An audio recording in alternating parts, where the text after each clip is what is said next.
Hey guys, here's Gary's good news only for the middle week of May, and boy, do I have a lot to go over today. It's just on COVID. So it was amazing seeing the backtracking from the CDC and the government this week about all the lies that the CDC has been caught in this week. It's mind blowing, and it certainly is good news, quite frankly. It says the CDC announced this week, as everybody knows, that if you're vaccinated, you don't have to wear a mask now indoors or outdoors in most situations. Of course, the science has not changed one bit. Only thing that's changed is the political circumstances around it.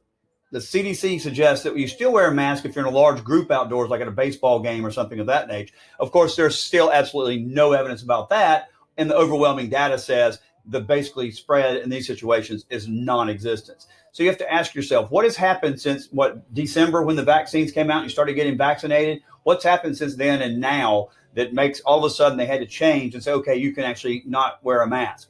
The answer is nothing. Nothing's changed. When you get your vaccine back in December, January, February, you were still as vaccinated against it as you are today. Nothing's changed. Obviously, their polling has changed. That's what's changed. In fact, it was just a couple of weeks ago that Fauci was saying you should wear a mask even inside and outside, and he's still saying that kids playing together outside should wear a mask.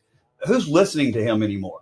CDC also got caught lying this week where they said the spread of the virus outdoors was less than 10%. Now, technically, that's not a lie. The spread outdoors is 0.1%, so I guess 0.1% technically is less than 10%, but that certainly looks like a lot, does it not? Imagine if I told you have a less than 50% chance of catching polio. That might freak you out, but the fact is that's true because the chances are basically zero, which is less than 50%. So that's not very smart of what they were doing. CDC also acknowledged this week that they've been wrong or either lying to you about the virus and how it is transmitted. It's an airborne virus. So the 6 feet, 3 feet, it's irrelevant. It can be 60 feet. It makes no difference in an airborne virus.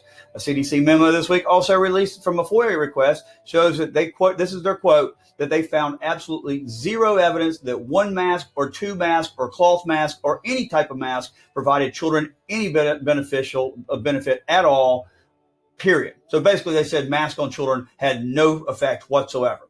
In fact, their own data now is showing that between mask and non-mask mandated areas, a 1% change of the chance of infection. So basically the masks have been rendered worthless, but the CDC won't tell you that. The funny thing in all this reporting, though, is they talk about how you are now allowed to do something. Of course, I never realized we ever gave CDC the power to control our lives. Two great things happened this week. Ron DeSantis, he pardoned every Floridian who's ever been fined for not wearing a mask after it came out that Palm Beach was trying to jail a gentleman for 120 days because he refused to wear a mask one time in a jail. 120 days he was going to go to jail for that. People steal cars and don't go to jail for that long. Henry McMaster in the state of South Carolina also ended masking immediately for all children in schools. Of course, Richland 1 tried to come out and said they needed like 4 months to read the 15-page report before they could make a decision. Unfortunately for them, the Secretary of Education, Molly Spearman, said, no, this applies to everybody, even you, Richland 1. So now everybody can opt out. As of 6 o'clock on 6 a.m. May 13th, 339 million vaccines have been distributed. 266.5 have been administered. Million have been administered at 78%. 154.6 million people have received at least one dose. 118.9 million have had the full vaccine. So we're getting there.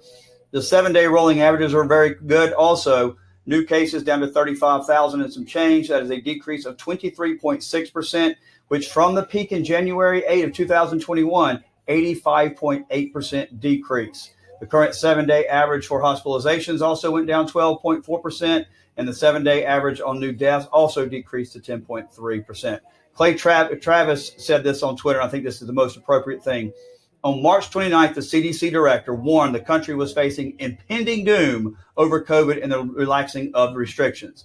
Here we are on May 13th, and the CDC effectively ended all mask mandates and distancing requires. So no one, as he says, will ever trust the so-called experts in this country again. They have just made it up all along for the entire year now. So great news. We're finally getting to the point where we're using common sense because we recognize the government hasn't been telling us the truth on this thing since day one. So enjoy the good news. Enjoy not wearing your mask anywhere. Enjoy your freedom again. Hope y'all have a great weekend.